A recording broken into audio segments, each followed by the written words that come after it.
Hello नमस्कार दोस्तों, welcome back my official YouTube channel law with Ronit. दोस्तों, आप सभी का हमारे इस यूट्यूब चैनल पे स्वागत है। साथियों, एक नए वीडियो और एक नए ऑफिशियल अपडेट के साथ आपके सामने आ रहे हैं। साथियों, ये जो मैं अपडेट लेकर के आ रहा हूँ आपके सामने, ये छत्तीसगढ़ स्टेट जुडिशरी से है। जी हाँ साथियों, इसी तरह से प्रीवियस ईयर पेपर को मैं सॉल्व करा रहा हूँ, जो कि आपके छत्तीसगढ़ स्टेट जुडिशरी एग्जामिनेशन के लिए ये हेल्पफुल होगा। साथियों, इसी कड़ी में 2004 का मैंने पेपर कंडक्ट करवा दिया है। 2008 का ये पेपर है और 2008 के प्रीवियस ईयर पेपर को कैसे कराएंगे साथियों, तो सॉल्व मैनर में मैं आपके सामने एक एक क्वेश्चंस को रखूंगा।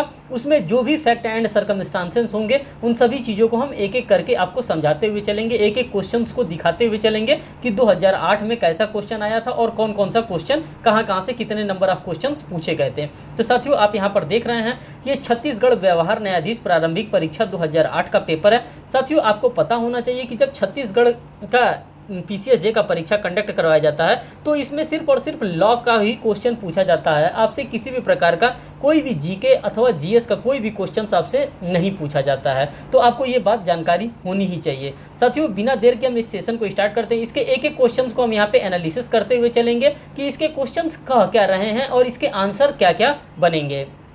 अगर हम पहले क्वेश्चन की बात करते हैं साथियों, तो यहाँ पे कह रहा है अचल संपत्ति के लिए, किसकी बात कर रहा है साथियों, तो अचल संपत्ति मीन्स की इमूवेबल प्रॉपर्टीज की बात कर रहा है। कह रहा है अचल संपत्ति के लिए वाद उस न्यायालय में प्रस्तुत किया जा सकेगा। अब कौन सा ऐसा न्यायालय है जहाँ पे वाद को प्रस्तुत किया जा सकता है, तो ऑप्शन ए दे रहा है जहाँ वादी निवास करता है, जहाँ मीन्स की जो वादी करता है, जहाँ वादी निवास करता है वहाँ पे वो सूट का इंस्टीट्यूशन कर सकता है। ऑप्शन बी कह रहा है जहाँ वादी अपना व्यवसाय करता है, या फिर जहाँ पे वो कोई भी किसी भी प्रकार का बिजनेस करता है वहाँ पे कर सकता है। तीसरा कहता है विषय वस्तु स्थित है, जहाँ पे विषय वस्तु स्थित है वहाँ पे वो क्या कर सकता है, वहाँ पे वो अपना वाद ला सकता है। और चौथा विकल्प इसका कह रहा है, जो ऑप्शन है कह रहा है जहाँ प्रतिवादी निवास करता है। तो साथियों, अगर इसका आप लोग एप्रोप्रिएट आंसर देखेंगे तो ये एप्रोप्रिएट आंसर इसका सी वाला होगा। कौन सा होगा साथियों, तो इसका सी वाला ही एप्रोप्रिएट आंसर होगा, क्योंकि जब अचल संपत्ति के लिए वाद उस न्यायालय में प्रस्तुत किया जाएगा जहाँ पर विषय वस्तु स्थित है। जाहिर सी बात है, हमारा अगर प्रॉपर्टी कोई भी सिचुएटेड है, अगर प्रयागराज में सिचुएटेड है, तो मैं जहाँ पे निवास कर रहा हूँ वहाँ पे तो केस फाइल नहीं कर सकता। मान लीजिए मैं दिल्ली निवास कर रहा हूँ तो दिल्ली में तो मैं केस फाइल नहीं कर सकता हूँ ना। मैं फाइल कहाँ करूँगा, अगर प्रयागराज में मेरी संपत्ति है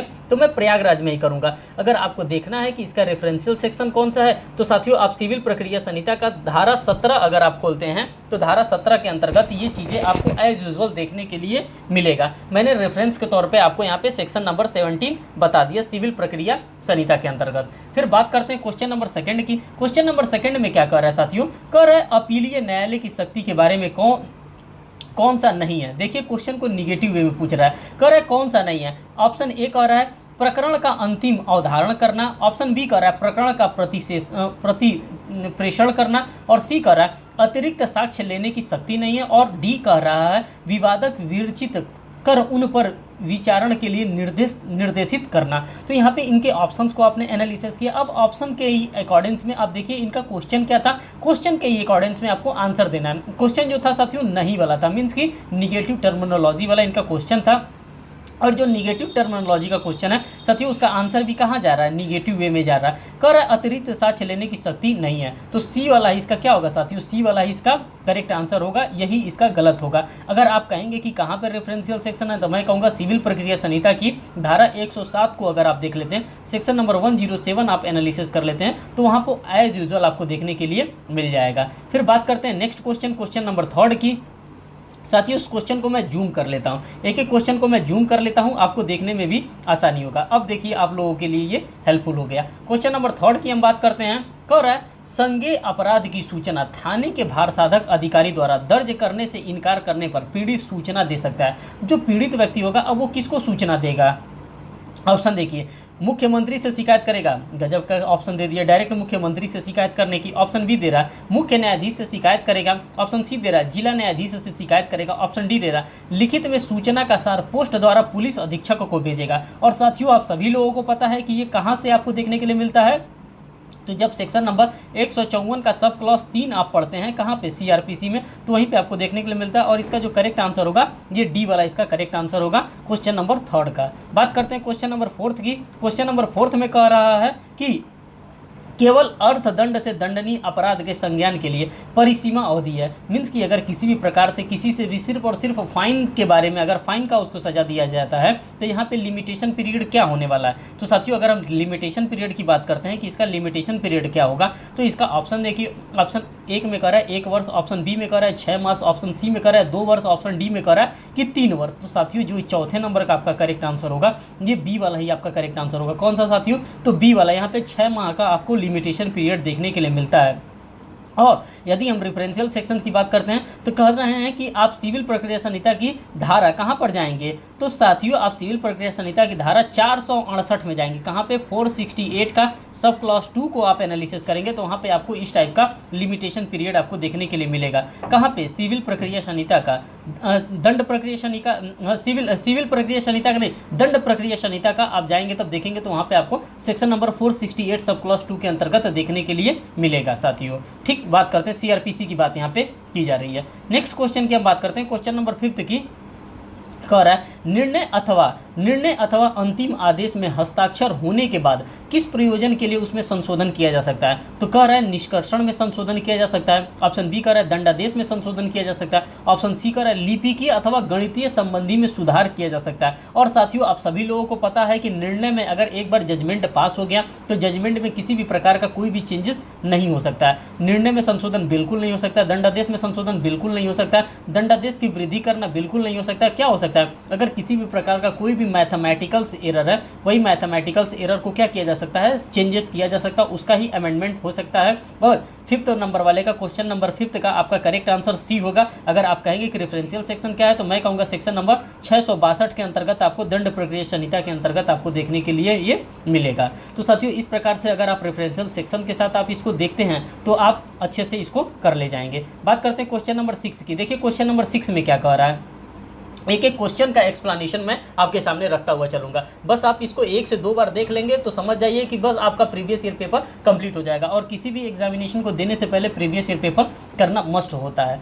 कह रहा है क्वेश्चन नंबर 6 में लोक दस्तावेज के लिए कौन सी द्वितीयक साक्ष्य दी जा सकती है। अब कौन सा ऐसा द्वितीयक साक्ष्य है, कौन सा ऐसा सेकेंडरी एविडेंस है जो कि दिया जा सकता है। ऑप्शन ए कह रहा है दस्तावेज की अंतर्वस्तु के विषय में मौखिक साक्ष्य की बात कर रहा है, ऑप्शन बी में कह रहा है दस्तावेजों की प्रामाणिक प्रति की बात कर रहा है, ऑप्शन सी कह रहा है फोटोकॉपी की बात कर रहा है, और ऑप्शन डी की बात कर रहा है लिखित स्वीकृति की बात कर रहा है। तो साथियों जब हम क्वेश्चन नंबर 6 को एनालिसिस करेंगे तो इसका करेक्ट आंसर क्या होगा, बी वाला इसका करेक्ट आंसर होगा। दस्तावेज की प्रामाणिक प्रति को हम दे सकते हैं, मीन्स कि उसकी सर्टिफाइड कॉपी को भी हम क्या कर सकते हैं, पेश कर सकते हैं। और ये आपको देखने के लिए मिलेगा सेक्शन नंबर 76 के अंतर्गत। जब आप जाएंगे, जब आप कहाँ पे जाएंगे, जब इंडियन एविडेंस एक्ट के सेक्शन नंबर 76 के अंतर्गत जाएंगे तो आपको एज यूजुअल देखने के लिए ये मिलेगा। क्वेश्चन नंबर 7 की हम बात करते हैं। कह रहा है कलेक्टर के समक्ष अपील की समयावधि क्या होगी। मीन्स कि जो कलेक्टर होंगे उनके समक्ष अगर अपील किसी भी प्रकार का किया जाता है तो उसका समय अवधि क्या रखा जाएगा। तो साथियों कह रहा है कि 35 दिन, ऑप्शन बी कह रहा है 30 दिन, ऑप्शन सी कह रहा है 90 दिन, और ऑप्शन डी कह रहा है 60 दिन। तो साथियों यहाँ पे कौन सा आपका करेक्ट आंसर होगा, तो यहाँ पे ए वाला ही आपका करेक्ट आंसर होगा। ठीक, कलेक्टर के समक्ष इसका कोई भी एक्सप्लेनेशन नहीं हो सकता है। क्वेश्चन नंबर 8 की हम बात कर रहे हैं। कह रहा है पटवारी हल्के की विरचना कर सकता है। पटवारी जो होता है हल्के की विरचना कौन कर सकता है, ए कमिश्नर साहब कर सकते हैं, बी में राज्य शासन कर सकता है, सी में राजस्व मंडल कर सकता है, और डी में कलेक्टर कर सकता है। तो साथियों 8वें का आपका जो करेक्ट आंसर होगा ये कलेक्टर साहब के द्वारा इस टाइप के काम को देखा जाता है और कलेक्टर साहब के द्वारा ही किया जा सकता है। नेक्स्ट क्वेश्चन की हम बात करते हैं क्वेश्चन नंबर 9 की। क्वेश्चन नंबर 9 में कर रहे हैं कि निम्न में से कौन सा वजीब उल अर्ज नहीं होता है। अब किसको वजीब उल अर्ज नहीं कहा जाता है। ऑप्शन ए की बात करते हैं सिंचाई के अधिकार, ऑप्शन बी पीने के पानी का अधिकार, ऑप्शन सी मार्गाधिकार का अधिकार, ऑप्शन डी मछली पकड़ने का अधिकार के बारे में बात कर रहा है। तो 9 का जो हमारा करेक्ट आंसर होगा साथियों ये बी वाला होगा। पीने के पानी के अधिकार के बारे में यहाँ पे बात कर रहा है। यहाँ पे देखिए क्वेश्चन कर रहा है निगेटिव है, निम्नलिखित में से कौन वाजिब उल अर्ज नहीं करेगा, तो पीने के पानी का अधिकार का नहीं करेगा। नेक्स्ट क्वेश्चन की हम बात करते हैं क्वेश्चन नंबर 10 में हम क्या देखते हैं। कह रहा है न्यायालय कब उचित अभिरक्षा में पेश किए गए दस्तावेज के संबंध में उपधारणा कर सकेगा। जब दस्तावेज मीन्स की प्रिजम्पशन की बात कर रहा है कि कब वो प्रिजम्पशन कर सकता है अगर इस टाइप की चीज़ें आपको देखने के लिए मिल रही हैं। तो साथियों कह रहा है कि 10 वर्ष अगर पुराना होगा तब उसका प्रिजम्पशन करेगा। ऑप्शन बी में कह रहा है 20 वर्ष अगर वो पुराना होगा तब यहाँ पे प्रिजम्पशन करेगा। ऑप्शन सी कह रहा है कि 30 वर्ष पुराना होगा तब उसका प्रिजम्पशन करेगा, और ऑप्शन डी कह रहा है कि 40 वर्ष पुराना होगा तब उसका प्रिजम्पशन करेगा। लेकिन साथियों आप सभी लोगों को पता है कि सेक्शन नंबर 90 कहाँ का तो इंडियन एविडेंस एक्ट का सेक्शन नंबर 90 के अंतर्गत आपको दे रखा है कि कितने वर्ष पुराना होना चाहिए, तो 20 वर्ष पुराना होना चाहिए। और 20 वर्ष आपका कौन सा ऑप्शन है, तो आपका बी वाला करेक्ट आंसर यहाँ पे मार्क किया जाएगा। नेक्स्ट क्वेश्चन की हम बात करते हैं क्वेश्चन नंबर 11 में। क्वेश्चन नंबर 11 में कह रहा है क्या सही नहीं है। अब पूछ रहा है यहाँ पे कि किसको सही नहीं माना गया है, किसको सही नहीं बताया गया है। देखिए क्वेश्चन निगेटिव में पूछ रहा है, नहीं है। ऑप्शन ए देखिए कह रहा है साक्षी का उसके पूर्व कथन के आधार पर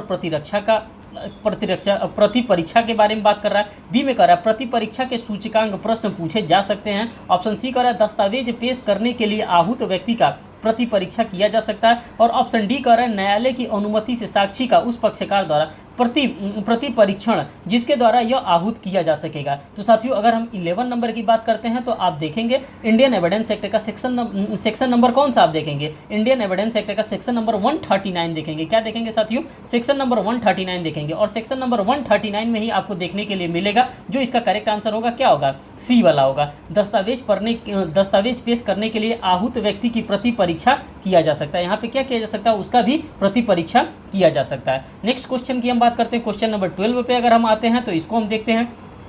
और ये क्या कह रहा है एक रजिस्ट्रीकृत बिल इच्छा पत्र का निष्पादन सिद्ध करने के लिए, क्या करने के लिए, सिद्ध करने के लिए ऑप्शन ए दे रहा है कम से कम 2 अनुप्रमाणन साक्षियों का परीक्षण होगा। ऑप्शन बी कह रहा है कम से कम 1 अनुप्रमाणन साक्षी का परीक्षण होगा। ऑप्शन सी कह रहा है किसी अनुप्रमाणन साक्षी का परीक्षण आवश्यक नहीं है। और ऑप्शन डी कह रहा है रजिस्ट्रार का परीक्षण आवश्यक है। तो 12 नंबर का जो आपका साथियों करेक्ट आंसर होगा यहाँ पे बी वाला ही आपका करेक्ट आंसर होगा। कौन सा होगा साथियों, बी वाला ही आपका करेक्ट आंसर होगा। और रेफरेंशियल सेक्शंस की अगर हम बात करते हैं तो इंडियन एविडेंस एक्ट का सेक्शन नंबर 68 यहाँ पे क्या हो जाएगा आपका एज अ रेफरेंशियल सेक्शन आप देख सकते हैं कि अनुप्रमाणन की बात करता है। अगर वहाँ पे अटेस्टेशन की बात करता है तो यहाँ पे परीक्षण किया जा सकता है, कम से कम 1 अनुप्रमाणन साक्षी का परीक्षण यहाँ पे किया जा सकता है। नेक्स्ट क्वेश्चन की बात करते हैं क्वेश्चन नंबर 13 में। क्वेश्चन नंबर 13 क्या कह रहा है कि कब सूचक प्रश्न पूछा जा सकता है। किसकी बात कर रहा है साथियों, सूचक प्रश्न। अब सूचक प्रश्न क्या होता है, यस नो टाइप का जो प्रश्न होता है उसी को हम लोग सूचक प्रश्न कहते हैं। तुमने ये काम किया, हाँ या ना में जवाब दो, अगर किया तो हाँ, ना किया हो तो ना, इसी को सूचक प्रश्न हम लोग कहते हैं। ऑप्शन ए कह रहा है न्यायालय की अनुमति के बगैर मुख्य परीक्षण में। ऑप्शन बी कह रहा है प्रति परीक्षण में। ऑप्शन सी कह रहा है पुनः परीक्षण में। और ऑप्शन डी कह रहा है किसी भी परिस्थिति में नहीं पूछा जा सकता है। तो 13 की अगर हम बात करते हैं तो साथियों 13 का आपका करेक्ट आंसर यहाँ पे बी वाला होगा। कौन सा होगा साथियों, तो 13 का आपका करेक्ट आंसर बी वाला यहाँ पे मार्क किया जाएगा। और हम सेक्शन की बात करते हैं तो section number Indian evidence act का सेक्शन नंबर 143 के अंतर्गत आपको ये देखने के लिए मिलता है सूचक प्रश्न, जिसको यस नो टाइप के हम क्वेश्चंस भी कहते हैं। क्वेश्चन नंबर 14 की हम बात करते हैं।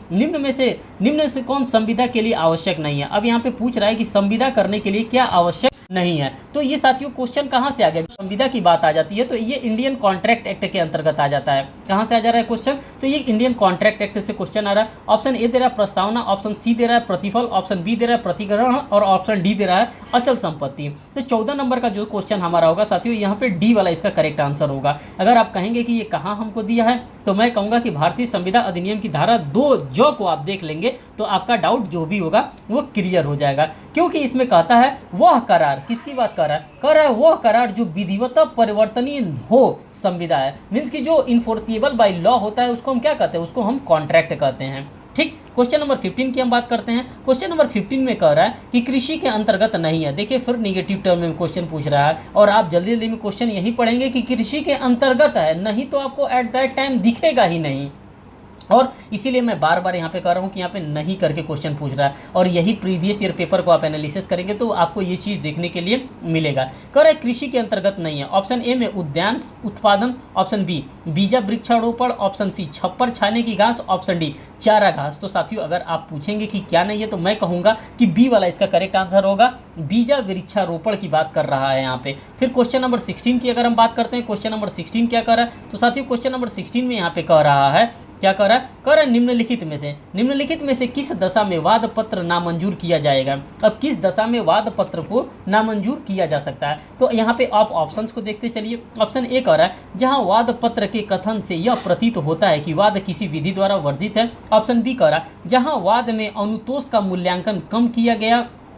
है और न्यायालय के आदेश के उपरांत भी ठीक नहीं किया गया। ऑप्शन सी कह रहा है जहां वाद हेतु प्रकट करता है, और ऑप्शन डी कह रहा है जहां वाद अधिवक्ता द्वारा प्रस्तुत नहीं किया गया। तो साथियों अगर 16 नंबर की हम बात करते हैं तो 16 नंबर का आपका डी ही करेक्ट आंसर होगा। कौन सा आपका करेक्ट आंसर होगा साथियों? तो यहाँ पे डी वाला ऑप्शन ही आपका करेक्ट आंसर होगा। अगर आप कहेंगे कि रेफरेंशियल क्या है, तो मैं कहूँगा सिविल प्रक्रिया संहिता 1908 की धारा को आप कौन देखेंगे? आप आदेश नंबर 7 और नियम 11 देखेंगे। क्या देखेंगे साथियों? आप आदेश 7 को देखेंगे और इसके साथ साथ नियम 11 जो होता है, जो रूल 11 होता है, आप उसको देखेंगे तो आपको यहाँ पे समझ में आ जाएगा। नेक्स्ट क्वेश्चन की हम बात करते हैं, क्वेश्चन नंबर 17 की। क्वेश्चन नंबर 17 में कह रहा है कि नीलामी का क्रेता पूरा धन, जो नीलामी का क्रेता होता है उसका पूरा धन, अब आगे कह रहा है क्या होगा? ऑप्शन ए 30 दिन, ऑप्शन बी 7 दिन, ऑप्शन सी 21 दिन और ऑप्शन डी 15 दिन की बात कर रहा है। तो साथियों अगर हम 17 की बात करते हैं तो इसका जो करेक्ट आंसर होगा ये बी वाला, इसका करेक्ट आंसर मार्क किया जाएगा। के भीतर संदाय करेगा, यहाँ पे क्या कर रहा है? के भीतर 7 दिन के भीतर क्या किया जाएगा? उसको प्रोवाइड किया जाएगा। क्वेश्चन नंबर 18 की हम बात करते हैं तो कह रहा है कि पूर्व न्याय के सिद्धांत को लागू होने के लिए निम्न में से क्या आवश्यक नहीं है? मीन्स कि अगर पूर्व न्याय के सिद्धांत को लागू करने की हम बात करते हैं तो यहाँ पे क्या होना आवश्यक नहीं है? ऑप्शन ए पूर्ववर्ती वाद किसी न्यायालय के समक्ष विचारणीय हो, ऑप्शन बी पूर्ववर्ती वाद किसी न्यायालय द्वारा सुनकर अंतिम रूप से निर्णित हो, ऑप्शन सी कर पूर्ववर्ती तथा पश्चातवर्ती वादों का पक्षकार समान हो, और ऑप्शन डी कर पूर्ववर्ती तथा पश्चातवर्ती वादों की विषय वस्तु समान हो। तो साथियों अगर हम 18 नंबर क्वेश्चन की बात करते हैं तो इसका जो करेक्ट आंसर होगा ये ए वाला करेक्ट आंसर होगा। पहले तो आप ये मार्क करिए, और आप कहेंगे कि कहाँ पर दिया है, तो मैं कहूँगा सेक्शन नंबर 11 कौन नहीं पढ़ा है, और सेक्शन नंबर 11 के ही अंतर्गत आपको ये चीज़ देखने के लिए मिलती है। नेक्स्ट की बात करते हैं साथियों, क्वेश्चन नंबर जो हमारे पास नेक्स्ट क्वेश्चन आ जाता है, क्वेश्चन नंबर 19 आ जाता है। और क्वेश्चन नंबर 19 में देखिए क्या कह रहा है, ये निगोशिएबल इंस्ट्रूमेंट एक्ट से आपका आया है। हाँ तो साथियों इसका हम ऑप्शंस देखते हैं, और ऑप्शन में देखिए क्या क्या दे रहा है। पहला कह रहा है ऑप्शन ए में चेक की राशि दोगुना राशि, ऑप्शन बी करा 20,000 रुपये, ऑप्शन सी करा 1,00,000 रुपये और ऑप्शन डी करा 10,000 रुपये। जब आप क्वेश्चन नंबर 19 को देख रहे हैं तो ये निगोशिएबल इंस्ट्रूमेंट एक्ट से रिलेटेड क्वेश्चन है, और ये कहाँ से डील करता है? सेक्शन नंबर 138 से डील करता है। किसका? जब हम NI act negotiable instrument act का सेक्शन नंबर 138 पढ़ते हैं तो वहीं पर हमको ये देखने के लिए मिलता है, जो कि 1882 का कानून है। कब का साथियों? तो 1882 का ये कानून है। और इसका जो आपका करेक्ट आंसर होगा साथियों ये डी वाला आपका करेक्ट आंसर होगा। 10,000 रुपए की बात यहाँ पे कर रहा है।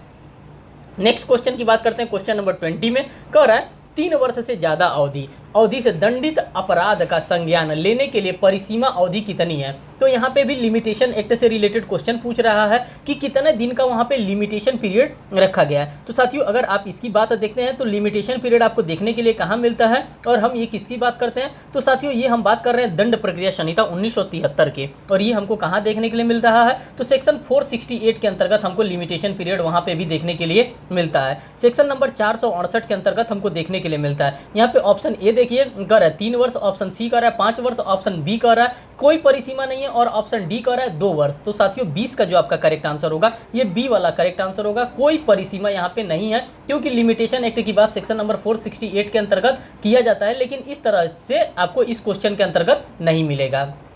नेक्स्ट क्वेश्चन की हम बात करते हैं, क्वेश्चन नंबर 21 में कर निम्न में से कौन सी बात का संज्ञान अपराध को लागू नहीं होता है? मीन्स कि अपराध को लागू नहीं होता है। देखिए फिर क्वेश्चन पूछ रहा है निगेटिव टर्मिनोलॉजी में लागू नहीं होता है। ऑप्शन ए कह रहा है कि पुलिस बिना मजिस्ट्रेट के आदेश के अन्वेषण नहीं कर सकती है। देखिए यहाँ पे साफ साफ कह रहा है कि पुलिस जो होती है बिना मजिस्ट्रेट के आदेश के अन्वेषण नहीं कर सकती है। ये बात गलत कह रहा है, यहाँ पे नहीं है। ऑप्शन बी कह रहा है कि पुलिस ने प्रथम सूचना रिपोर्ट दर्ज की जा सकती है। ऑप्शन सी कह रहा है 2 वर्ष से कम अवधि के दंडनीय अपराध की बात कर रहा है, और ऑप्शन डी जो आपका कह रहा है 3 वर्ष से अधिक अवधि के दंडनीय अपराध की बात कर रहा है। तो साथियों क्वेश्चन नंबर 21 का अगर आप देखेंगे तो यहाँ पे देखिए आंसर भी आपको दे रखा है, ए वाला करेक्ट आंसर होगा। कौन सा यहाँ पे करेक्ट आंसर होगा? ए वाला, क्योंकि नहीं को नहीं क्या कर रहा है? नहीं को नहीं काट रहा है यहाँ पे। और अगर आप बात करेंगे कि इसका एक्सप्लेनेशन आपको कहाँ देखने के लिए मिलेगा, तो मैं कहूँगा कि साथियों धारा नंबर 2 और ग देख लेंगे। क्या देखेंगे साथियों? तो धारा 2 का सब क्लास ग अगर आप देख लेते हैं तो वहाँ पे आपको एज यूजुअल देखने के लिए मिल जाएगा 21 नंबर क्वेश्चन। अगर हम 22 नंबर क्वेश्चन की हम बात करते हैं तो देखिए क्या कर रहा है, न्यायालय जो डिक्री के निष्पादन के लिए सक्षम नहीं है। देखिए फिर क्वेश्चन निगेटिव वे में पूछ रहा है और यही क्वेश्चन पूछ करके आपको फंसाता है। कर न्यायालय जो डिक्री के निष्पादन के लिए सक्षम नहीं है। ऑप्शन ए न्यायालय जिसके द्वारा डिक्री पारित की गई है। ऑप्शन बी न्यायालय जिसको निष्पादन हेतु डिक्री अंतरित की गई है। ऑप्शन सी कर रहा है ओ और ब दोनों, और ऑप्शन डी कर रहा है कलेक्टर का न्यायालय की बात कर रही है। तो जो बी वाला जो 22 वाला आपका क्वेश्चन है इसका साथियों करेक्ट आंसर कौन सा होगा? डी वाला ही इसका करेक्ट आंसर होगा। कौन सा होगा साथियों? तो 22 का डी वाला करेक्ट आंसर होगा। अगर आप इसमें बात करेंगे कि रेफरेंशियल सेक्शन क्या है तो मैं कहूँगा आदेश 21 को पढ़िए। किसको पढ़िए? तो साथियों आदेश नंबर 21 को पढ़िए और साथ ही साथ आदेश 21 पढ़ तो रहे हैं आप, इसके साथ ही साथ आप क्या पढ़ेंगे? नियम 8 भी पढ़ेंगे। आदेश 21 और नियम 8 अगर आप पढ़ते हैं सीपीसी का तो वहाँ पे आपको देखने के लिए यहाँ पे ये चीज़ें मिल जाएंगी। और 22 का जो आपका करेक्ट आंसर होगा कौन सा होगा? डी वाला ही आपका करेक्ट आंसर होगा। कौन सा साथियों? डी वाला। मैंने ऑलरेडी आपको बता दिया डी वाला ही 22 का करेक्ट आंसर होगा। क्वेश्चन नंबर 23 की हम बात करते हैं। कर दंगा करने के अपराध के लिए अधिकतम सजा, अगर किसी भी प्रकार से कोई भी दंगा करता है तो उसके लिए अधिकतम सजा कितनी हो सकती है? ऑप्शन ए कर रहा है 3 माह, ऑप्शन बी कर रहा है 2 माह, ऑप्शन सी कर रहा है 1 माह, ऑप्शन डी कर रहा है 6 माह। तो 23 वाले का जो आपका साथियों करेक्ट आंसर होगा ये आपका सी वाला करेक्ट आंसर होगा। 1 माह का सजा है। और ये आपको देखने के लिए कहाँ मिलता है? तो आपको ये देखने के लिए मिलता है भारतीय दंड संहिता के धारा 160 के अंतर्गत। कहाँ पे साथियों? 160 के अंतर्गत। 159 में आपको एफआरए के डेफिनेशन को देखने के लिए मिलता है और 160 में आपको क्या देखने के लिए मिलता है? दंड के बारे में आपको देखने के लिए मिलता है। बात करते हैं क्वेश्चन नंबर 24 में। कर है अर्थदंड पटाने में व्यतिक्रम करने पर अधिकतम कितनी अवधि के कारावास से दंडित किया जा सकता है, जबकि अपराध केवल अर्थदंड से दंडनीय हो और किसी व्यक्ति को 100 रुपये के अर्थदंड से दंडित किया गया हो? तो साथियों 24 का आपका जो ऑप्शन दिया, ऑप्शन ए दे रहा है 6 माह, ऑप्शन बी दे रहा है 4 माह, ऑप्शन सी दे रहा है 1 माह और ऑप्शन डी दे रहा है 2 माह की बात कर रहा है। और साथियों जो 24 नंबर का आपका करेक्ट आंसर होगा, ये 24 नंबर का आपका जो करेक्ट आंसर होगा ये बी होगा। 4 माह की बात कर रहा है। कितने दिनों की बात कर रहा है साथियों? तो 4 माह की बात कर रहा है। और ये आपको देखने के लिए कहाँ मिलेगा? जब अर्थदंड की हम बात करते हैं, इस प्रकार के पनिशमेंट की बात करते हैं तो साथियों जब हम अर्थदंड की बात करते हैं तो धारा नंबर 67 को हमको देखना पड़ता है। किसको देखना पड़ता है साथियों? तो धारा नंबर 67 को हमको देखना पड़ता है, मीन्स की धारा नंबर 67 को हमको देखना पड़ता है। और हम बात करते हैं हमारे पास पनिशमेंट कहाँ पे देखने के लिए मिलता है? तो साथियों सेक्शन नंबर 53 में, इंडियन पेनल कोड के अंतर्गत सेक्शन नंबर 53 में हमारे पास 5 टाइप के पनिशमेंट हमको देखने के लिए मिलते हैं। तो ये सभी के सभी क्वेश्चन आपके एग्जामिनेशन के लिए इंपॉर्टेंट है। क्वेश्चन नंबर 25 की अगर हम बात करते हैं तो कर है कारावास एवं अर्थदंड से दंडनीय अपराध में अर्थदंड की अदायगी की चूक पर अपराधी को उस अपराध के लिए निर्धारित अधिकतम अवधि के लिए कितना दंड दिया जाएगा? ऑप्शन ए कह रहा है आधी, ऑप्शन बी कह रहा है 1/4, ऑप्शन सी कह रहा है 1/8, ऑप्शन डी कह रहा है 1/6 उसको पनिशमेंट दिया जाएगा। तो साथियों अगर आप देखेंगे कि कौन सा करेक्ट आंसर होगा तो 1/4 ही आपका जो होगा क्या होगा? 1/4, 1/4 ही उसको क्या किया जाएगा? पनिशमेंट दिया जाएगा। और बी वाला ही 25 का आपका करेक्ट आंसर होगा। और आपको अगर देखना होगा कि कहाँ देखेंगे तो मैं कहूँगा section number 65 of Indian penal code अगर आप ऑब्जर्व करेंगे तो वहाँ पे एज यूजुअल आपको वहाँ पे देखने के लिए मिलेगा। नेक्स्ट क्वेश्चन की अगर हम बात करते हैं क्वेश्चन नंबर 26 की, तो क्वेश्चन नंबर 26 में कह रहा कि मरूसी कृषक का उसके खाते में का कृषक का कृषाधिकार किसके आदेश द्वारा समाप्त किया जा सकता है? अब किसके द्वारा समाप्त किया जा सकता है? ऑप्शन ए कमिश्नर के द्वारा, ऑप्शन बी तहसीलदार के द्वारा, ऑप्शन सी अनुविभागीय अधिकारी के द्वारा और ऑप्शन डी जो होता है कलेक्टर के द्वारा। तो साथियों अगर 26 नंबर की हम बात करते हैं तो 26 नंबर का आपका कौन सा करेक्ट आंसर होगा? तो सी वाला ही आपका करेक्ट आंसर यहाँ पे मार्क किया जाएगा। इसका एज सच कोई भी मैं एक्सप्लेनेशन आपको नहीं बताऊंगा। क्वेश्चन नंबर 27 की बात कर रहा है। कर राजस्व अधिकारी द्वारा पारित एक पक्षीय आदेश, मीन्स की एक पार्टी में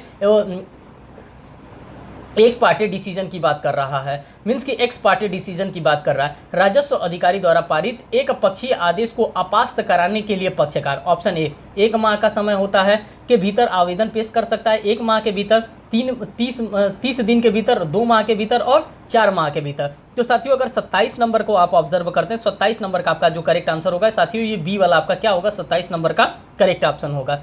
फिर नेक्स्ट हम बात करते हैं क्वेश्चन नंबर 28 में कह रहा है मानक भाड़े का निर्धारण, जो मानक भाड़ा होता है इसका निर्धारण कौन करता है? कलेक्टर करता है कि गृह स्वामी एवं किराएदार करता है कि न्यायालय करता है कि भाड़ा नियंत्रक अधिकारी करता है? तो साथियों जब 28 का आप देखेंगे तो 28 का आपका डी वाला करेक्ट आंसर होगा और भाड़ा नियंत्रक अधिकारी के द्वारा ये किया जाता है। ये वहाँ का लोकल लॉ है साथियों, इसीलिए इसको थोड़ा सा जल्दी किया जा रहा है। भाड़ा नियंत्रण अधिनियम, क्योंकि ये रेंट कंट्रोल एक्ट है वहाँ का छत्तीसगढ़ का। कर भाड़ा नियंत्रण अधिकारी के आदेश के विरुद्ध पुनर्निरीक्षण ऑप्शन ए उच्च न्यायालय कर सकता है, ऑप्शन बी कलेक्टर कर सकता है, ऑप्शन सी जिला न्यायाधीश कर सकता है, ऑप्शन डी कमिश्नर कर सकता है। तो 29 का जो आपका साथियों करेक्ट आंसर होगा ये ए वाला करेक्ट आंसर होगा। इसका नियंत्रण कौन कर सकता है, इसके विरुद्ध पुनर्निरीक्षण उच्च न्यायालय, उच्चतम न्यायालय कर सकता है, उच्च न्यायालय कर सकता है, उच्चतम नहीं उच्च न्यायालय। यहाँ पे ऑप्शन नंबर ए वाला आपका करेक्ट आंसर होगा, यही वाला कर सकता है। नेक्स्ट क्वेश्चन की हम बात करते हैं क्वेश्चन नंबर 30 की। क्वेश्चन नंबर 30 को जब आप ऑब्जर्व करेंगे तो कह रहा है मकान मालिक द्वारा जल प्रदाय बंद करने पर किराएदार ऑप्शन ए अनुविभागीय अधिकारी के समक्ष शिकायत कर सकता है, कलेक्टर के समक्ष शिकायत कर सकता है, भाड़ा नियंत्रक अधिकारी के समक्ष शिकायत कर सकता है, और ऑप्शन डी है जिला न्यायाधीश के समक्ष शिकायत कर सकता है। तो साथियों इसका जो करेक्ट आंसर होगा ये डी वाला है, सी वाला ही करेक्ट आंसर होगा। सी वाले में क्या कह रहा है कि भाड़ा नियंत्रक अधिकारी जो होगा उसी के समक्ष जा करके क्या कर सकता है, शिकायत कर सकता है कि साहब मैं इनके घर में रह रहा हूँ और इन्होंने क्या किया है, मकान मालिक हैं हमारे यहाँ जल कई आपूर्ति को इन्होंने क्या कर दिया है, बंद कर दिया है। क्वेश्चन नंबर 31 की अगर हम बात करते हैं तो कह रहा है निम्न में से कौन सा भूमि स्वामी बिना कलेक्टर की अनुमति के अपनी भूमि को अंतरित नहीं कर सकता है। ऑप्शन ए कह रहा है अन्य पिछड़ा वर्ग का सदस्य, ऑप्शन बी कह रहा है अनुसूचित जाति का सदस्य, ऑप्शन सी कह रहा है अनुसूचित जनजाति का सदस्य, ऑप्शन डी कह रहा है भूतपूर्व मालगुजारी की बात कर रहा है। तो क्वेश्चन नंबर 31 की अगर हम बात करते हैं साथियों तो क्वेश्चन नंबर 31 वाले में एज सच हमको यहाँ पे कोई भी ऑप्शन यहाँ पे ऐसा नहीं दिख रहा है जो कि मैं यहाँ पे आपको मार्क करूँ। तो क्वेश्चन नंबर 31 का मैं कोई भी आंसर आपके सामने नहीं मार्क कर रहा हूँ। ठीक, इस क्वेश्चन का कोई भी मैं आंसर नहीं दे रहा हूँ। क्वेश्चन नंबर 32 की अगर हम बात करते हैं साथियों तो क्वेश्चन नंबर 32 में देखिए आपको क्या देखने के लिए मिल रहा है। क्वेश्चन नंबर 32 में कह रहा है कि हत्या के अपराध के लिए अन्वेषण के दौरान निरोध की अधिकतम अवधि जिसके उपरांत एवं अभियोग पत्र पेश नहीं होने पर अभियुक्त जमानत पर रिहा किए जाने का अधिकारी हो जाता है। ऑप्शन ए कह रहा है 60 दिन में, ऑप्शन बी कह रहा है 120 दिन में, ऑप्शन सी कह रहा है 90 दिन में, और ऑप्शन डी कह रहा है 180 दिन में। तो साथियों अगर हम 32 नंबर क्वेश्चन की बात कर रहे हैं तो यहाँ पे क्या होगा, यहाँ पे आप देखेंगे दंड प्रक्रिया संहिता की धारा 162 को। किसको देखेंगे साथियों, तो दंड प्रक्रिया संहिता की धारा 162 को देखेंगे। और आपको लगता है कि और भी देखना है तो मैं कहूँगा उपधारा 2 को देख लीजिए। सेक्शन 162 सब क्लॉज 2 को भी आप जब देख लेंगे तो वहाँ पे आपको ये देखने के लिए मिलेगा। और इसका जो करेक्ट आंसर होगा साथियों 32 नंबर का आपका ये सी वाला आपका करेक्ट आंसर होगा। 90 दिन का यहाँ पे आपके पास टाइम होता है। क्वेश्चन नंबर 33 की हम बात करते हैं। कह रहा है भारतीय दंड विधान के तहत दंडनीय अपराध का विचारण संक्षिप्त प्रक्रिया से किए जाने पर दंडादेश क्या होगा। ऑप्शन ए कह रहा है 1 वर्ष, ऑप्शन बी कह रहा है 3 माह, ऑप्शन सी कह रहा है 6 मास, ऑप्शन डी कह रहा है 2 वर्ष की बात कर रहा है। साथियों जब 33 नंबर का जो आपका करेक्ट आंसर होगा ये बी वाला आपका करेक्ट आंसर होगा। कौन सा होगा साथियों, तो बी वाला ही आपका यहाँ पे करेक्ट आंसर होगा अगर हम 33 नंबर की बात करते हैं। और कहाँ पे आपको देखने के लिए मिलेगा, तो मैं कहूँगा दंड प्रक्रिया संहिता की धारा 262 को आप क्या करेंगे, सेक्शन नंबर 262 को आप ऑब्जर्व करेंगे, वहाँ पे आपको एज यूजुअल देखने के लिए मिलता है। बात करते हैं नेक्स्ट क्वेश्चन नंबर 34 में। देखिए क्या कर रहा है यहाँ पे, क्वेश्चन नंबर 34 आपका आ रहा है। एक मिनट हाँ, क्वेश्चन नंबर 34 आपके सामने यहाँ पे खुल गया। कह रहा है क्वेश्चन नंबर 34 में कि देखिए निम्न में से कौन सा राजस्व अधिकारी अपने न्यायालय के प्रकरण को अन्य राजस्व अधिकारी को सुपुर्द नहीं कर सकता है। देखिए यहाँ पे फिर से कर नहीं लगा है, नहीं कर सकता है। तो ऑप्शन ए अनुविभागीय अधिकारी, ऑप्शन बी नायब तहसीलदार, ऑप्शन सी कलेक्टर साहब, ऑप्शन डी तहसीलदार साहब की बात कर रहा है। तो 34 का आपका जो करेक्ट आंसर होगा साथियों ये बी वाला करेक्ट आंसर होगा। और किसकी बात कर रहा है बी में, तो नायब तहसीलदार साहब के बारे में बात कर रहा है। क्वेश्चन नंबर 35 की हम बात करते हैं। कर विधि के अनुक्रम में विपरीत बेदखल किया गया भूमि स्वामी कब्जे के पुनर्स्थापन हेतु option A tehsildar, option B नायब तहसीलदार, ऑप्शन सी अनुविभागीय अधिकारी, और ऑप्शन डी की बात कर रहे हैं कलेक्टर की बात कर रहे हैं। तो 35 की अगर हम बात करते हैं साथियों तो 35 में आपका ए वाला करेक्ट आंसर होगा। कौन सा करेक्ट आंसर होगा साथियों, ए वाला। मीन्स की तहसीलदार के समक्ष आवेदन पेश कर सकता है। किसके समक्ष साथियों, तो जो तहसीलदार साहब होते हैं उसी तहसीलदार साहब के सामने आवेदन पेश किया जा सकता है। क्वेश्चन नंबर अगर 36 की हम बात करते हैं तो कह रहा है निम्न में से कौन सा अपराध न्यूनतम 7 वर्ष के कारावास से दंडनीय। कितने की बात कर रहा है साथियों, तो 7 वर्ष के कारावास से दंडनीय की बात कर रहा है। और जब ये इस प्रकार का आपको देखने के लिए मिलता है तो हमें भारतीय दंड संहिता की धारा 397 में जाना पड़ता है। कहाँ पे साथियों, तो हमको ऑब्जर्व करता है सेक्शन नंबर 397 की बात हमको कर रहा है। और ऑप्शन देखिए कर रहा है 326 भारतीय दंड विधि की बात कर रहा है, 376 2 जी भारतीय दंड विधि की बात करता है। ऑप्शन नंबर सी देखिए 397 की बात कर रहा है। और साथियों आपका करेक्ट कौन सा होगा, सेक्शन नंबर 397, जो कि मैंने आपको रेफरेंस के तौर पे पहले ही बता दिया कि इंडियन पेनल कोड का आपको कौन सा देखना पड़ेगा, सेक्शन नंबर 397 को यहाँ पे ऑब्जर्व करना पड़ेगा। बात करते हैं क्वेश्चन नंबर 37 में। क्वेश्चन नंबर 37 में आप देखेंगे कि क्या यहाँ पे क्वेश्चन आ रहा है। क्वेश्चन नंबर 37 में कह रहा है कि अपराध का प्रयत्न, किसकी बात कर रहा है साथियों, अटेम्प्ट की बात कर रहा है।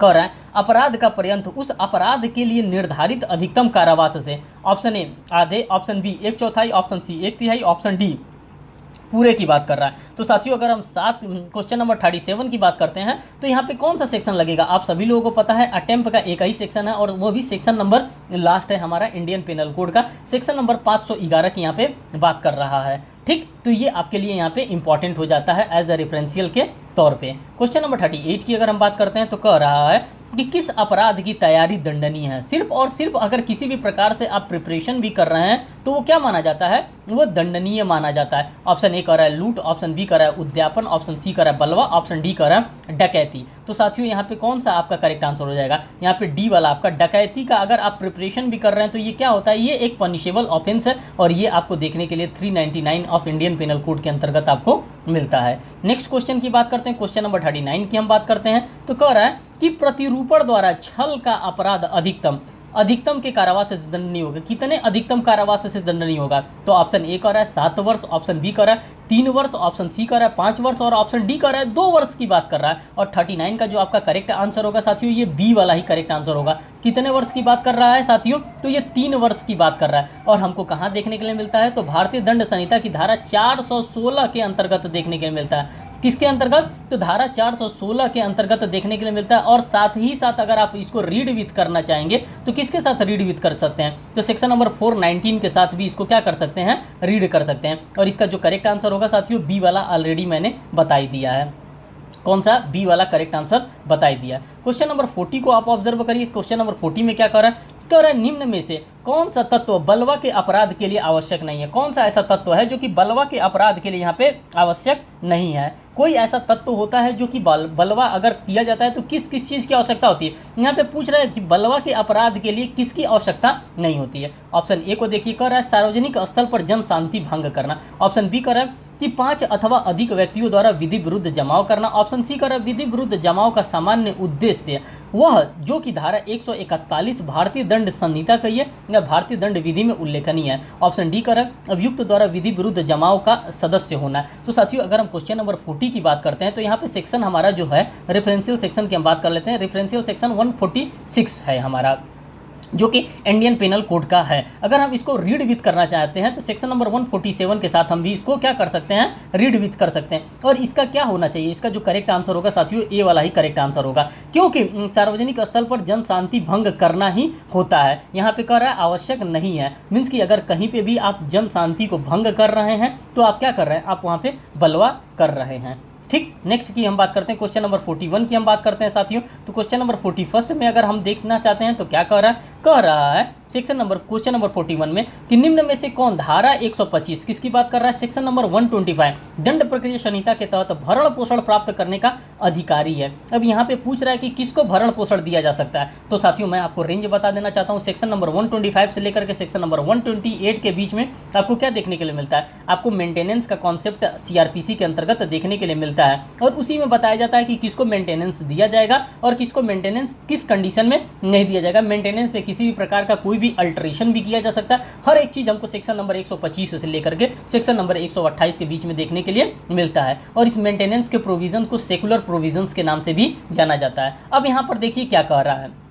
कह रहा है तलाकशुदा महिला जिसने पुनः विवाह नहीं किया है और अपना भरण पोषण करने में असमर्थ है। Option A. ऑप्शन बी कह रहा है किसी व्यक्ति के साथ उसकी रखैल के रूप में रह चुकी महिला जो कि अपना भरण पोषण करने में असमर्थ है। ऑप्शन सी कह रहा है महिला जो जारतापूर्ण जीवन व्यतीत कर रही है। और ऑप्शन डी कह रहा है पत्नी जब आपसी सहमति से अलग रह रही है। तो साथियों अगर क्वेश्चन नंबर 41 के ऑप्शन को देखेंगे तो ए वाला ही उसका करेक्ट आंसर होगा, क्योंकि तलाकशुदा महिला जिसने पुनः विवाह नहीं किया है और अपना भरण पोषण करने में असमर्थ हैं, तो उसी की बात कर रहा है। और यहाँ पे रेफरेंशियल सेक्शन की हम बात करते हैं तो सेक्शन नंबर 125 का सब क्लॉज 1 आप जब देखेंगे तो वहाँ पे आपको एज यूजुअल देखने के लिए मिलेगा। ए वाला इसका करेक्ट आंसर होगा।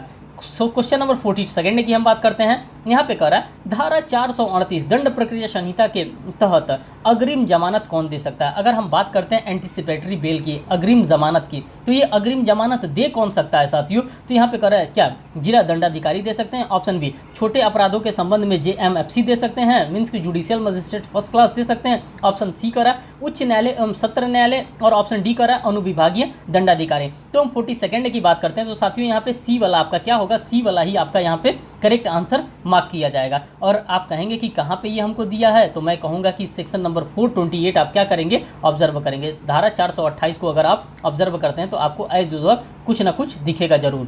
क्वेश्चन नंबर 43 की हम बात करते हैं, कह रहा है कि क्या अर्थदंड पटाते हुए व्यतिक्रम में दी गई सजा धारा 428 दंड प्रक्रिया संहिता के तहत मीन्स की समायोजित की जा सकती है। ऑप्शन ए हाँ, ऑप्शन बी नहीं, ऑप्शन सी आधी की जा सकती है, और ऑप्शन डी 1/4 की जा सकती है। तो क्वेश्चन नंबर 43 की अगर हम बात करते हैं साथियों, किसकी बात करते हैं, क्वेश्चन नंबर 43 की बात करते हैं तो इसका बी वाला ही करेक्ट आंसर होगा, नहीं होगा। और इसका अगर आप रेफरेंशियल सेक्शंस की बात करते हैं तो सेक्शन नंबर 428 की बात कर रहा है। और संशोधन की बात करते हैं तो 1978 में संशोधन किया गया था। कब किया गया था साथियों, इसमें 1978 में इसमें अमेंडमेंट किया गया था। नेक्स्ट क्वेश्चन की हम बात करते हैं क्वेश्चन नंबर 44 की। क्वेश्चन नंबर 44 में कह रहा है कि निम्न में से किस संबंध में व्यवहार न्यायालय की अधिकारिता छत्तीसगढ़ आवास नियंत्रण अधिनियम के तहत वर्जित है। ऑप्शन ए कह रहा है निष्कासन हेतु पेश किए गए वाद में, ऑप्शन बी कह रहा है वादग्रस्त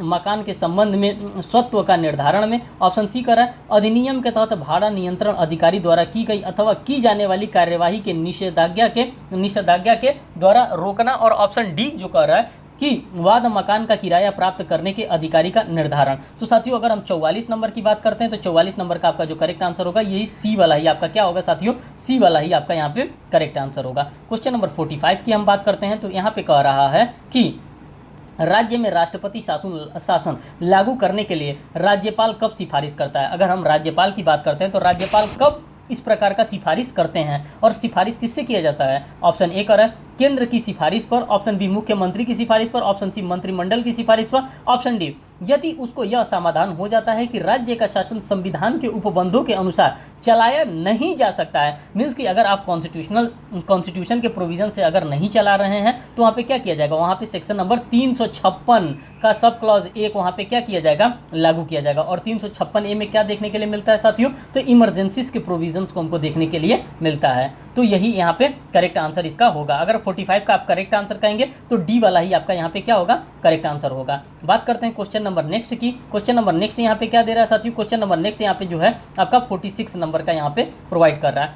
कह रहा है धारा 12 सब क्लॉज 1 ई अथवा धारा 12(1) एफ छत्तीसगढ़ स्थान नियंत्रण अधिनियम के तहत पारित की गई डिक्री का निष्पादन कितनी अवधि उपरांत किया जा सकेगा। अब कितने अवधि के उपरांत किया जा सकता है, तो साथियों ऑप्शन को यहाँ पे एनालिसिस करिए। ऑप्शन ए कह रहा है 1 माह में, ऑप्शन बी कह रहा है 2 माह में, ऑप्शन सी कह रहा है 3 माह में, और ऑप्शन डी कह रहा है कि तत्काल किया जा सकता है। और मैं कहूँगा कि इसका जो करेक्ट आंसर होगा साथियों ये बी वाला इसका करेक्ट आंसर होगा। क्या होगा, तो 2 माह का यहाँ पे आपके पास एक लिमिटेशन पीरियड होता है। क्वेश्चन नंबर 47 को ऑब्जर्व करिए। छत्तीसगढ़ आवास नियंत्रण अधिनियम के तहत दंडनीय अपराध का संज्ञान, ऑप्शन ए जेएमएफसी साहब ले सकते हैं, मीन्स की जुडिशियल मजिस्ट्रेट साहब ले सकते हैं, जेएमएफसी साहब ले सकते हैं, मीन्स कि यहाँ पे या तो जेएमएफसी फर्स्ट होगा या फिर यहाँ पे जेएमएफसी सेकंड होगा, जुडिशियल मजिस्ट्रेट फर्स्ट क्लास या जुडिशियल मजिस्ट्रेट सेकंड क्लास, या फिर ऑप्शन सी में कर रहा है भाड़ा नियंत्रण अधिकारी, या ऑप्शन डी में कर रहा है कि सत्र न्यायाधीश के द्वारा। तो साथियों अगर हम 47 की हम बात करते हैं तो यहाँ पे ए वाला ही आपका करेक्ट आंसर होगा। जेएमएफसी साहब की बात कर रहा है,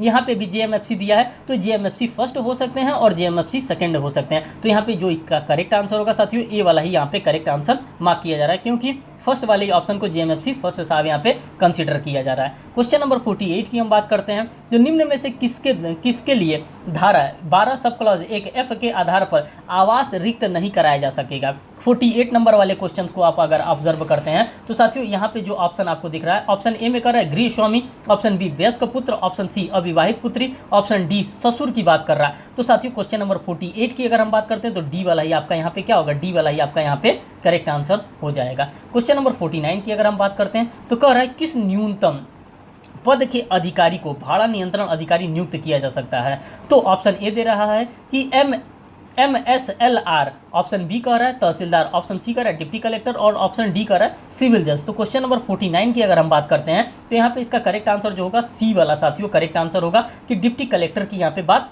की जा रही है। क्वेश्चन नंबर अगर हम 50 को ऑब्जर्व करते हैं तो क्वेश्चन नंबर 50 में आपको देखने के लिए मिल रहा है क्या, कह रहा है आवास का अधिपत्य छत्तीसगढ़ आवास नियंत्रण अधिनियम की धारा 12 सब क्लॉज 1 ई अथवा 12 सब क्लॉज 1 एफ के आधार पर प्राप्त किया गया है। कितनी अवधि तक उपरोक्त आवास भाड़ा नियंत्रण अधिकारी की अनुमति बगैर पुनः भाड़े पर नहीं दिया जा सकेगा। ऑप्शन ए कह रहा है 1 वर्ष, ऑप्शन बी कह रहा है 6 मास, ऑप्शन सी कह रहा है 2 वर्ष और ऑप्शन डी कह रहा है 3 मास। तो 50 नंबर का जो आपका करेक्ट आंसर होगा साथियों ये सी वाला ही आपका करेक्ट आंसर होगा।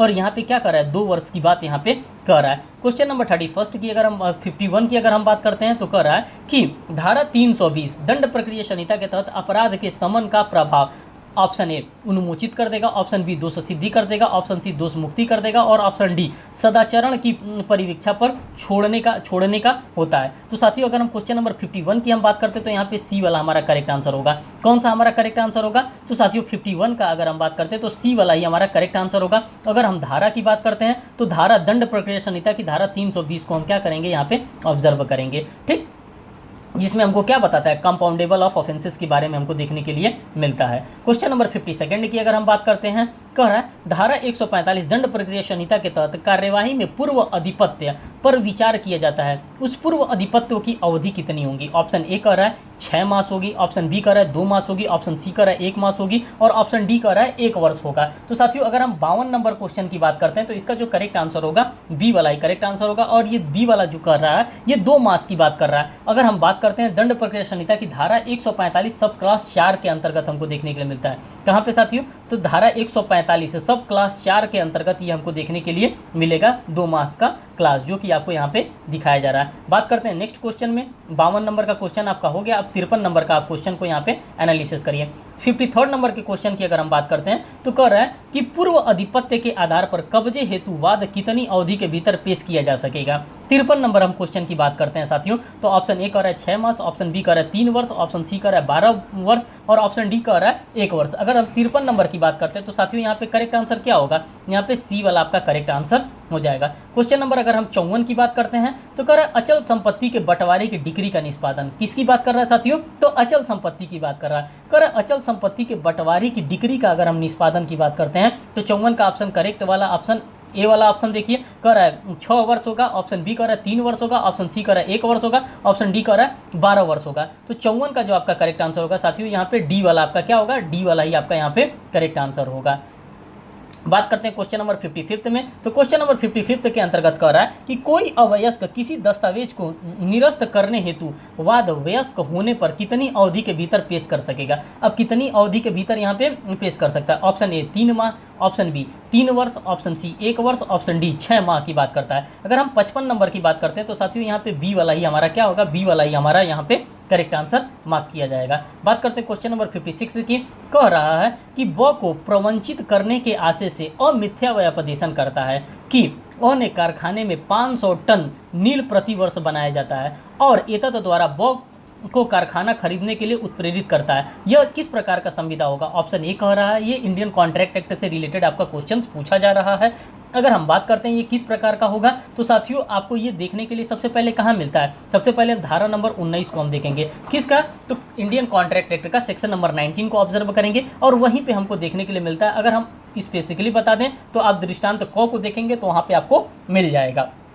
अब इसके आप ऑप्शंस को एनालिसिस करिए। ऑप्शन ए में शून्य कर रहा है, ऑप्शन बी में कर रहा है ब के विकल्प पर शून्यकरणीय, ऑप्शन सी कर रहा है अ के विकल्प पर शून्यकरणीय और ऑप्शन डी कह रहा है अवैध की बात कर रहा है। और 56 नंबर का जो आपका करेक्ट आंसर होगा साथियों ये कौन सा होगा, बी वाला ही आपका करेक्ट आंसर होगा। ब के विकल्प पर क्या होगा, शून्यकरणीय होगा। यहाँ पे वॉइडेबिलिटीज की बात की जाती है, वॉइड की बात नहीं वॉइडेबिलिटीज की बात की जाती है। क्वेश्चन नंबर अगर हम 57 की बात करते हैं तो कह रहा है निम्न में से कौन राज्य शासन के विरुद्ध संस्थित किए गए वाद में शासन की ओर से आदेशिका प्राप्त करने के लिए उसका अभिकर्ता है, मीन्स कि उसका एजेंट माना जाता है। ऑप्शन ए में कलेक्टर दे रहा है, ऑप्शन बी में मुख्य सचिव दे रहा है, ऑप्शन सी में तहसीलदार दे रहा है और ऑप्शन डी में शासकीय अभिभाषक के बारे में बता रहा है। तो क्वेश्चन नंबर 57 की अगर हम बात करते हैं तो साथियों यहाँ पे डी वाला ही आपका क्या होगा, करेक्ट आंसर मार्क किया जाएगा। शासकीय अभिभाषक की बात यहाँ पे की जा रही है। क्वेश्चन नंबर 58 की अगर हम बात करते हैं तो क्वेश्चन नंबर 58 में कह रहा है कि शासन के विरुद्ध वाद संस्थित करने के पूर्व ऑप्शन ए 60 दिन की बात कर रहा है, ऑप्शन बी 3 माह की बात कर रहा है, ऑप्शन सी 2 माह की बात कर रहा है और ऑप्शन डी 90 दिन की बात कर रहा है। 58 नंबर का जो आपका करेक्ट आंसर होगा साथियों, ये सी वाला आपका करेक्ट आंसर होगा। अगर रेफरेंशियल सेक्शंस की हम बात करते हैं तो हम कहेंगे कि सिविल प्रक्रिया संहिता की सेक्शन नंबर 80 को आप क्या करेंगे, आप ऑब्जर्व करेंगे। एज यूजुअल आपको यहाँ पे 2 माह का नोटिस दिया जाना आवश्यक होता है, ये आपको देखने के लिए वहाँ पे मिलेगा। क्वेश्चन नंबर 59 की अगर हम बात करते हैं तो क्या कह रहा है जहां आदेश 22 किसकी बात कर रहा है, ऑर्डर नंबर 22 सीपीसी के अधीन वाद का उपशमन हो जाता है या खारिज किया जाता है, वहां उस वाद कारण पर क्या किया जा सकता है। ऑप्शन ए की बात कर रहा है न्यायालय की पूर्व अनुमति से वाद संस्थित हो सकेगा। ऑप्शन बी कर रहा है पक्षकारों की सहमति से लाया जा सकेगा। ऑप्शन सी कर रहा है नया वाद नहीं लाया जा सकेगा। ऑप्शन डी कर रहा है पर्याप्त कारण दर्शाने पर प्रस्तुत किया जा सकेगा। और क्वेश्चन नंबर 59 का जो आपका करेक्ट आंसर होगा साथियों, ये सी वाला ही आपका क्या होगा, यहाँ पे करेक्ट आंसर होगा। और अब मैं कहूंगा कि सिविल प्रक्रिया संहिता का आदेश 22 किसकी बात कर रहा हूँ साथियों, तो सीपीसी का ऑर्डर नंबर आप क्या देख सकते हैं, आदेश 22 देखेंगे और नियम नंबर 9 देखेंगे और सी वाला ऑप्शन को आप मिलाएंगे तो एज यूजुअल आपको वहाँ पे देखने के लिए मिलेगा। फिर क्वेश्चन नंबर 60 की हम बात करते हैं तो क्वेश्चन नंबर 60 में देखिए क्या कह रहा है। क्वेश्चन नंबर 60 में यहाँ पे कह रहा है कि दुर्भावनापूर्वक अभियोजन के आधार पर क्षतिपूर्ति होने पर दावा पेश करने की परिसीमा के बारे में बात कर रहा है, मीन्स की एक लिमिटेशन पीरियड की बात कर रहा है। ऑप्शन ए में 1 वर्ष, ऑप्शन बी में 2 वर्ष, ऑप्शन सी में 3 वर्ष, ऑप्शन डी में 6 माह की बात कर रहा है। और 60 का जो आपका करेक्ट आंसर होगा साथियों, ये ए वाला आपका क्या होगा, यहाँ पे करेक्ट आंसर मार्क किया जाएगा। क्वेश्चन नंबर 61 की अगर हम बात करते हैं तो कह रहा है कि विभिन्न भूमियों के लिए भू राजस्व का निर्धारण किया जाएगा। अब किस तरह से किया जाएगा, तो तहसीलदार के द्वारा, ऑप्शन बी बंदोबस्त अधिकारी के द्वारा, ऑप्शन सी पटवारी के द्वारा और ऑप्शन डी कलेक्टर के द्वारा। तो 61 का जो आपका साथियों करेक्ट आंसर होगा, ये बी वाला ये आपका करेक्ट आंसर होगा। ये बंदोबस्त अधिकारी का वर्क होता है और उन्हीं बंदोबस्त अधिकारी के द्वारा इस प्रकार के काम को किया जाता है। क्वेश्चन नंबर 62 को अगर हम बात करते हैं तो कह रहा है अपर रेल से बिना टिकट यात्रा करने का आरोप है। और ये क्वेश्चन मैं हर बार हर सेट में मैं आपको छत्तीसगढ़ के स्टेट जुडिशरी में मैं दिखा सकता हूँ, क्योंकि ये क्वेश्चन इतना रेलिवेंट था छत्तीसगढ़ स्टेट जुडिशरी के लिए कि बार बार ये क्वेश्चन आपसे पूछा जा रहा था और बर्डन ऑफ प्रूफ से यहाँ पे रिलेटेड ये क्वेश्चन बन रहा है, जो कि हमारा इंडियन एविडेंस एक्ट से रिलेटेड है। कह रहा है अ पर रेल से बिना टिकट यात्रा करने का आरोप है। अ के पास टिकट था, यह साबित करने का बार मीन्स की बर्डन ऑफ प्रूफ किसके ऊपर जा रहा है। तो अगर साथियों अगर मैं आपको बता दे रहा हूं कि ये कहां पे आपको देखने के लिए मिलेगा, तो आप इंडियन एविडेंस एक्ट का सेक्शन नंबर 106 को अगर आप देखते हैं तो वहां पे आपको देखने के मिलेगा। ऑप्शन ए टिकट चेक करने पर बिल्कुल नहीं, रेलवे पर बिल्कुल नहीं, अभियोजन पर बिल्कुल नहीं। ये किसके होगा, अ के पास। जिसके पास टिकट है वही तो साबित करेगा कि हाँ देख लो भैया मेरे पास क्या है, मेरे पास टिकट है। और इसका करेक्ट आंसर सी वाला ही मार्क किया जाएगा। नेक्स्ट क्वेश्चन की हम बात करते हैं। क्वेश्चन नंबर 63 में कह रहा है निम्न में से कौन सा छत्तीसगढ़ आवास नियंत्रण अधिनियम की धारा 2 क की परिभाषा में परिभाषित स्थान नहीं है। अब कौन सा ऐसा है जो कि परिभाषित स्थान के अंतर्गत नहीं आता है, तो 63 का ऑप्शन ए मकान, ऑप्शन बी कृषि भूमि, ऑप्शन सी दुकान, ऑप्शन डी आवास का आउट हाउस की बात कर रहा है। और 63 नंबर का जो साथियों आपका करेक्ट आंसर होगा, यहाँ पे सी वाला करेक्ट आंसर होगा। और ये भी भारतीय दंड संहिता भारतीय साक्ष्य अधिनियम की धारा 106 के साथ क्या कर रहा है, ये भी भारतीय साक्ष्य अधिनियम धारा 106 के साथ कोरिलेट कर रहा है। और इसका जो करेक्ट आंसर होगा साथियों सी मैंने ऑलरेडी आपको बता दिया है। नेक्स्ट क्वेश्चन की हम बात करते हैं। क्वेश्चन नंबर 64 में कह रहा है कैविएट दायर किसकी बात कर रहा है साथियों, कैविएट दायर करने के दिनांक के कितने दिन पश्चात प्रवृत्त नहीं रहेगा। देखिए कितने दिन के बाद ये प्रवृत्त नहीं रहेगा। क्वेश्चन निगेटिव टर्म में पूछा, निगेटिव टर्म में ही हमको आंसर देना है। सबसे तो पहले आप जान लीजिए कि कैविएट आपको कहाँ पर दे रखा है तो और किस एक्ट के अंतर्गत दे रखा है, तो मैं कहूँगा सेक्शन नंबर 148 क के अंतर्गत आपको देखना होगा। और कहाँ पे, तो सीपीसी के अंतर्गत सिविल प्रक्रिया संहिता की धारा 148 क को अब जब आप देखेंगे तो वहां पे आपको कैविएट के कॉन्सेप्ट के बारे में देखने के लिए मिलेगा। बेसिक इंफॉर्मेशन था। ऑप्शन ए 90 दिन, ऑप्शन सी 30 दिन, ऑप्शन बी 60 दिन, ऑप्शन डी 15 दिन की बात कर रहा है। अगर हम 64 का आपको ऑप्शन बताना चाहेंगे करेक्ट, तो ये 90 दिन के लिए कैविएट की बात यहाँ पे की जाती है। क्वेश्चन नंबर 64 की अगर हम बात करते हैं तो कह रहा है कि सिविल प्रक्रिया संहिता के अंतर्गत न्यायालय डिग्री की तारीख से संदाय की तारीख तक अधिकतम, option A 9%, option B 10%, option C 6% और ऑप्शन डी 12% की बात कर रहा है। और 65 का जो आपका साथियों करेक्ट आंसर होगा, ये सी वाला आपका करेक्ट आंसर होगा। कौन सा आपका करेक्ट आंसर होगा साथियों, तो 65 का सी वाला करेक्ट आंसर होगा। और हम कहेंगे कि सीपीसी का आप सेक्शन नंबर 34 भी क्या करेंगे, यहाँ पे ऑब्जर्व करेंगे कि 6% कहाँ पे देखने के लिए आपको मिल रहा है, वार्षिक दर से ब्याज दिलाया जाएगा।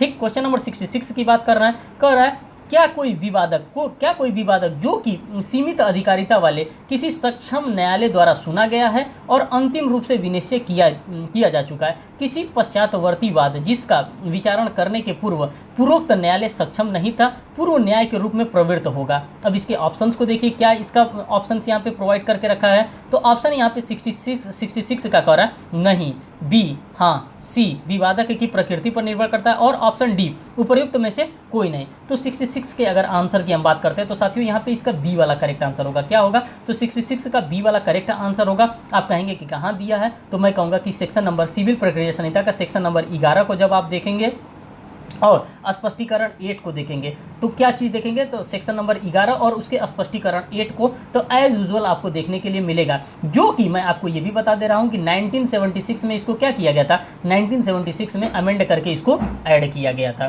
बात करते हैं नेक्स्ट क्वेश्चन की, क्वेश्चन नंबर 67 की। तो कह रहा है निविदा एक है, निविदा एक है प्रस्ताव है, ये प्रस्ताव के लिए आमंत्रण है। ऑप्शन सी कर रहा है प्रति प्रस्ताव है और ऑप्शन डी कर रहा है वचन है। तो साथियों निविदा जो होता है ये क्या होता है, तो ये निविदा जो आपका करेक्ट आंसर पहले तो ये जान जाइए ये बी वाला होता है, प्रस्ताव के लिए आमंत्रण होता है। जैसे कि ये किसका कॉन्सेप्ट है साथियों, तो ये कॉन्सेप्ट है आपका इंडियन कॉन्ट्रैक्ट एक्ट का, ये कॉन्सेप्ट है। और इसके साथ मैं आपको एक केस लॉ भी बताना चाहूँगा। स्पेंसर बनाम हार्डिंग का एक मामला आया था, किसका, तो स्पेंसर बनाम हार्डिंग का एक मामला आया था 1870 में, जिसमें क्या बताया जाता है, जिसमें बताया जाता है निविदा जो होता है ये प्रस्ताव के लिए आमंत्रण होता है। निविदा जो होता है साथियों ये प्रस्ताव के लिए आमंत्रण होता है। हार्डिंग बनाम प्राइड का आपने, स्पेंसर बनाम हार्डिंग का आपने केस भी यहाँ पे ऑब्जर्व कर लिया। क्वेश्चन नंबर 68 की अगर हम बात करते हैं तो कह रहा है वाद पत्र नामंजूर किए जाने के उपरांत क्या वादी उसी वाद कारण पर दूसरा वाद, ऑप्शन ए प्रस्तुत कर सकता है, ऑप्शन बी प्रस्तुत नहीं कर सकता, ऑप्शन सी उच्च न्यायालय की अनुमति से प्रस्तुत कर सकता है और ऑप्शन डी उपरोक्त में से कोई नहीं। अगर हम 68 नंबर की बात करते हैं साथियों तो यहाँ पे इसका जो करेक्ट आंसर होगा, पहले तो आप जान जाइए ए वाला करेक्ट आंसर हो जाएगा। और ये कहाँ दिया है, तो सिविल प्रक्रिया संहिता की आदेश 7 के अंतर्गत आपको देखने के लिए मिलता है। और नियम की बात करते हैं तो नियम 13 के अंतर्गत, आदेश 7 और नियम 13 के अंतर्गत आपको देखने के लिए मिलेगा। क्वेश्चन नंबर 69 की अगर हम बात करते हैं तो कह रहा है उद्घोषणा प्रोक्लेमेशन, उद्घोषणा हेतु वाद पेश करने के लिए परिसीमा अवधि क्या दिया है, ऑप्शन ए 6 वर्ष दिया, ऑप्शन बी 1 वर्ष दिया, ऑप्शन सी 3 वर्ष दिया, ऑप्शन डी 2 वर्ष दिया है। तो 69 का जो आपका करेक्ट आंसर होगा साथियों ये सी वाला आपका करेक्ट आंसर होगा। कौन सा होगा साथियों, तो सी वाला ही आपका करेक्ट आंसर होगा। और ये आपको देखने के लिए कहाँ मिलता है प्रोक्लेमेशन के बारे में, तो सेक्शन नंबर 82 ऑफ सीआरपीसी के अंतर्गत आपको देखने के लिए मिलता है। क्वेश्चन नंबर अगर हम 70 की बात करते हैं तो कहाँ आपको देखने, क्वेश्चन नंबर 70 को देखिए, कह रहा है यदि कोई समझौता जिस पर डिक्री आधारित है विधि पूर्व नहीं था तब, ऑप्शन ए डिक्री को आपास्त करने के लिए वाद लाया जा सकेगा, ऑप्शन बी कर उच्च न्यायालय में परिवाद करना होगा, ऑप्शन सी कर डिक्री आपास्त करने के लिए वाद नहीं लाया जा सकता, ऑप्शन डी कर जिला न्यायाधीश, किसकी बात कर रहा है, जिला न्यायाधीश की अनुमति से वाद लाया जा सकेगा। और साथियों अगर क्वेश्चन नंबर हम 70 की बात करते हैं तो क्वेश्चन नंबर 70 का आपका जो करेक्ट आंसर होगा वो सी वाला ही आपका करेक्ट आंसर होगा। अगर हम बात करते हैं कि किसकी बात करता है तो सिविल प्रक्रिया संहिता की धारा नंबर जब 89 को पढ़ेंगे, जिसमें आपको क्या देखने के लिए मिलता है सेक्शन नंबर 89 में, तो आउटसाइड सेटलमेंट की बात कर रहा है। किसकी बात कर रहा है, एडीआर मैकेनिज्म की बात कर रहा है। किसकी बात कर रहा है साथियों, एडीआर अल्टरनेटिव डिस्प्यूट रिजोल्यूशन, जो कि 1996 का हमारा एक्ट आया था, उसी 1996 के एक्ट के बारे में ये हमारा बात करता है। ऑर्डर 10 और रूल 1 को भी आपको यहाँ पे देखना होगा। क्वेश्चन नंबर 71 की अगर हम बात करते हैं तो कह रहा है बंधक रखी गई अचल संपत्ति, किसकी बात कर रहा है, तो बंधक रखी गई, कह रहा है बंधक रखी गई अचल संपत्ति के मोचन हेतु वाद पेश करने की परिसीमा क्या होगी। अगर यहाँ पे लिमिटेशन की बात की जा रही है कि इसका लिमिटेशन पीरियड क्या होगा, तो साथियों अगर 71 नंबर वाले क्वेश्चन को आप यहाँ पे ऑब्जर्व करना चाहेंगे तो देखिए क्या कह रहा है कि इसका क्या होगा।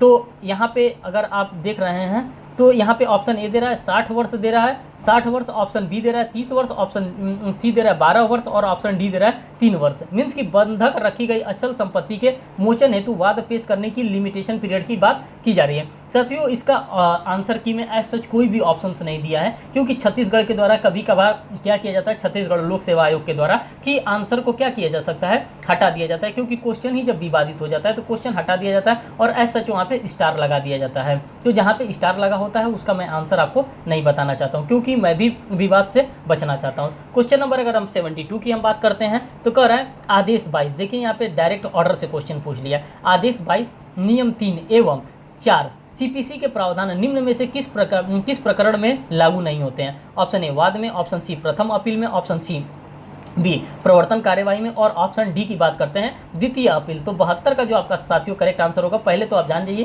कि 72 का बी वाला आपका करेक्ट आंसर होगा। अगर हम आदेश की बात करते हैं तो आदेश आप देख ही रहे हैं, आदेश 22 और नियम 3 और 4 के अंतर्गत ये आपको मिल रहा है। बात करते हैं क्वेश्चन नंबर 73 की। तो क्वेश्चन नंबर 73 में देखिए क्या कह रहा है।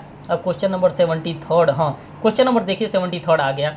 कह रहा है यहाँ पे, यदि विकृत अचल संपत्ति में हित रखने वाला व्यक्ति अज्ञापित रकम तथा क्रेता को दी जाने वाली रकम न्यायालय में जमा कराकर विक्रय निरस्त करना चाहता है, तो उसे आवश्यक रकम विक्रय के कितने दिन के भीतर जमा कर देना चाहिए? ऑप्शन ए कह रहा है 10 दिन के भीतर, ऑप्शन बी कह रहा है 20 दिन के भीतर, ऑप्शन सी कह रहा है 25 दिन के भीतर, और ऑप्शन डी कह रहा है कि 60 दिन के भीतर। तो साथियों अगर आप 73 का करेक्ट आंसर मार्क करना चाहेंगे तो ये वाला आपका डी वाला ही करेक्ट आंसर यहाँ पे 73 का होगा। अगर हम बात करते हैं क्वेश्चन नंबर 74 में, तो 74 में कह रहा है कि संपत्ति के विक्रय के तुरंत पश्चात क्रेता को कितनी प्रतिशत राशि जमा करना आवश्यक है? 10%, 20%, 25% और 50%। तो 74 का आपका जो करेक्ट आंसर होगा साथियों सी वाला करेक्ट आंसर होगा। 25% यहाँ पे राशि जमा करने की बात कही जा रही है। क्वेश्चन नंबर अब 75 को देखिए।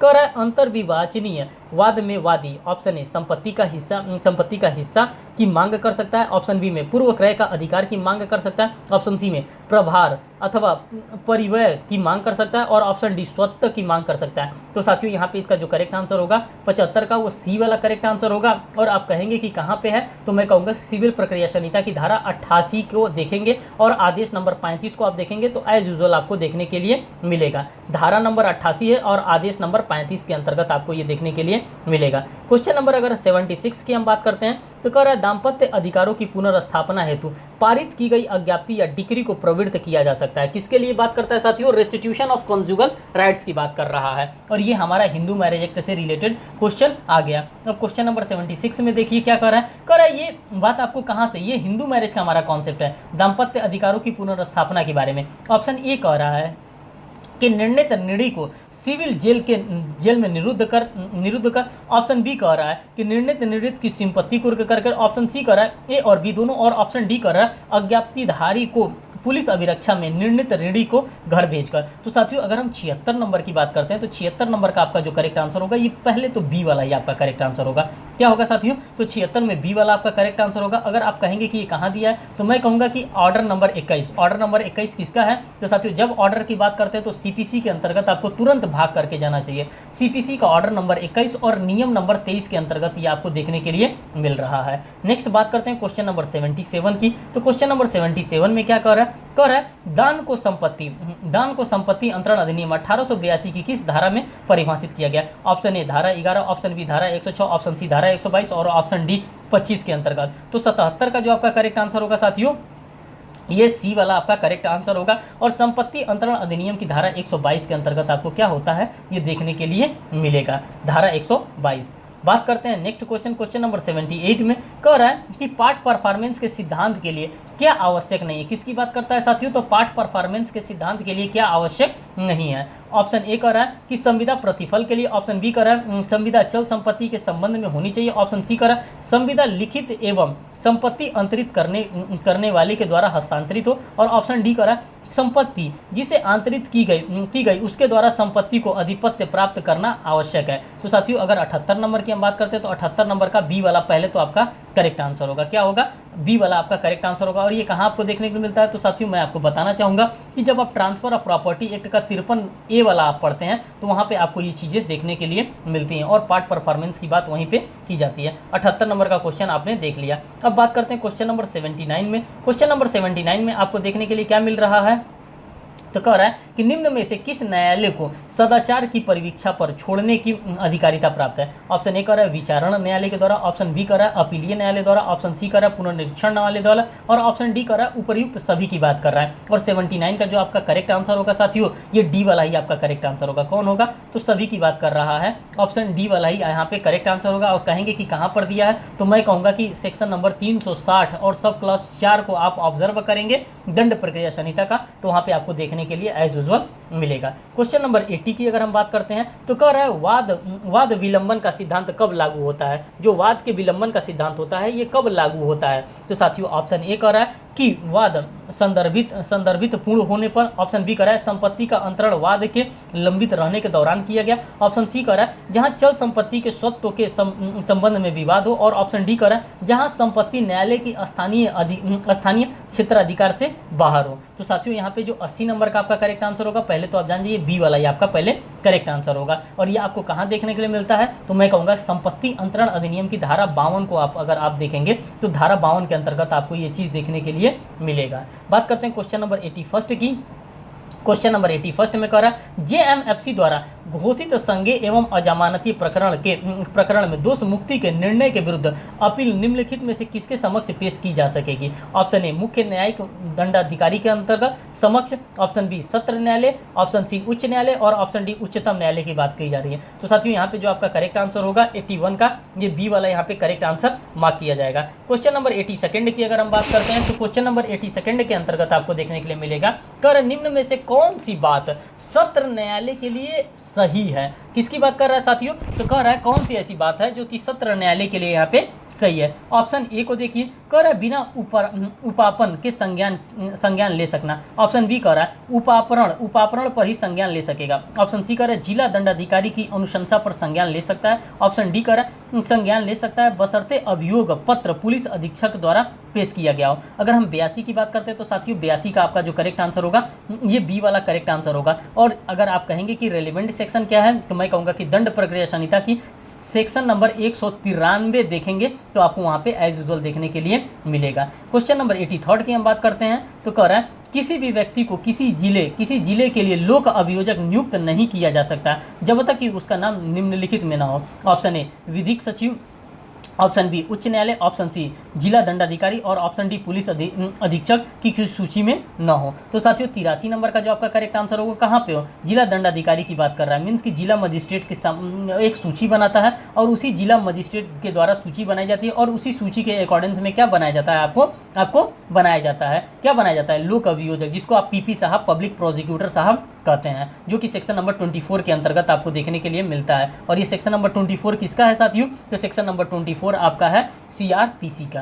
क्वेश्चन नंबर 84 की बात करते हैं। कह रहा है जब अभियुक्त अपीलार्थी की मृत्यु अपील के लंबित रहने के दौरान हो जाती है और उसका करीबी रिश्तेदार अपील को जारी रखना चाहता है तो उसे कितनी अवधि के भीतर न्यायालय की अनुमति हेतु आवेदन पेश करना चाहिए।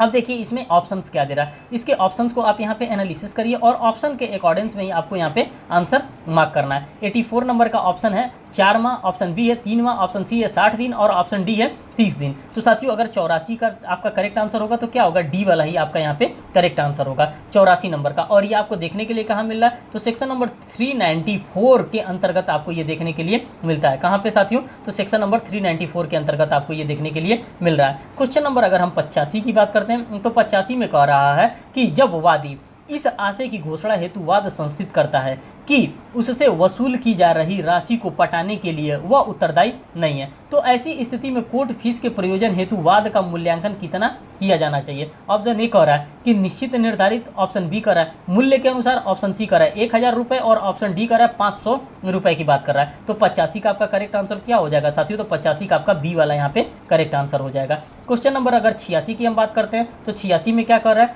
कर व्यापहरण के अपराध के लिए अवयस्क की आयु कितनी होनी चाहिए। अवयस्क का अगर व्यापहरण का अपराध है तो अवयस्क की आयु कितनी होनी चाहिए। ऑप्शन ए 16 वर्ष। ऑप्शन बी 18 वर्ष। ऑप्शन सी यदि पुरुष है तो 16 वर्ष एवं महिला है तो 18 वर्ष से कम। ऑप्शन डी करें यदि पुरुष है तो 21 वर्ष के भीतर एवं महिला है तो 18 वर्ष के भीतर। तो साथियों 86 का आपका जो करेक्ट आंसर होगा ये सी वाला ही आपका करेक्ट आंसर होगा। क्या होगा साथियों, तो 86 का आपका सी वाला ही करेक्ट आंसर होगा। और ये कहाँ आपको देखने के लिए मिलता है, तो साथियों आईपीसी का इंडियन पेनल कोड के सेक्शन नंबर 361 के अंतर्गत आपको देखने के लिए मिलता है। क्वेश्चन नंबर 87 की हम बात करते हैं। कर स्वत्व के आधार पर कब्जा प्राप्त करने हेतु वाद पेश करने की परिसीमा अवधि कितनी है। ऑप्शन ए कह रहा है 3 वर्ष, ऑप्शन बी कह रहा है 12 वर्ष, ऑप्शन सी कह रहा है 1 वर्ष, ऑप्शन डी कह रहा है कि 6 वर्ष की बात कर रहा है। और 87 का आपका जो करेक्ट आंसर होगा साथियों, ये क्या होगा, 87 का आपका बी वाला यहाँ पे करेक्ट आंसर मार्क किया जाएगा। बात करते हैं क्वेश्चन नंबर 88 की। तो क्वेश्चन नंबर 88 में कह रहा है कि जहां कोई पक्षकार की मृत्यु सुनवाई पूर्व होने के बाद एवं निर्णय घोषित होने के पूर्व हो जाती है, ऑप्शन ए वाद का उपशमन हो जाएगा, ऑप्शन बी वाद का उपशमन नहीं होगा, ऑप्शन सी वाद का उपशमन नहीं होगा यदि वाद कारण जीवित रहता है, और ऑप्शन डी ऐसा माना जाएगा कि जैसे कि मृत्यु होने के बाद निर्णय घोषित किया जाएगा। तो साथियों 88 का आपका जो करेक्ट आंसर होगा ये बी वाला, पहले आपका 88 का बी वाला यहाँ पे करेक्ट आंसर होगा। और ये आपको कहाँ देखने के लिए मिलेगा, तो मैं कहूँगा सिविल प्रक्रिया संहिता की धारा क्या कहते हैं, आदेश 22 को आप देखेंगे। किसको देखेंगे, आदेश 22 को, और नियम 6 को आप देखेंगे तो वहाँ पर आपको मिल जाएगा। क्वेश्चन नंबर 89 की हम बात करते हैं। कह रहा है स्वीकृति यदि अन्यथा सुसंगत हो तो सुसंगत रहेगी, चाहे ऑप्शन ए में गोपनीय रखने के वचन के अधीन की गई हो, ऑप्शन बी अभियुक्त मदोन्नत अवस्था में हो, ऑप्शन सी अभियुक्त को संस्वीकृति के उपबंध में उसके अधिकार से अवगत नहीं कराया गया, और ऑप्शन डी उपयुक्त में से सभी की बात कर रहा है। तो साथियों 89 की अगर हम बात करते हैं तो 89 का आपका जो करेक्ट आंसर होगा ये डी वाला करेक्ट आंसर होगा। और दंड प्रक्रिया संहिता की धारा 164 के अंतर्गत आपको क्या होगा, आपको देखने के लिए मिलता है। बात करते हैं क्वेश्चन नंबर 90 की। अब 89 के बाद क्या आ जाता है साथियों, आपका क्वेश्चन नंबर अब 90 आ जाता है। तो क्वेश्चन नंबर 90 को आप ऑब्जर्व करिए। कह रहा है जिले के लिए लोक अभियोजक को निम्न में से किसके द्वारा नियुक्त किया जाता है, ऑप्शन ए उच्च न्यायालय के द्वारा, ऑप्शन बी राज्य शासन के द्वारा, ऑप्शन सी जिला न्यायाधीश के द्वारा, और ऑप्शन डी जिला अधिकारी के द्वारा।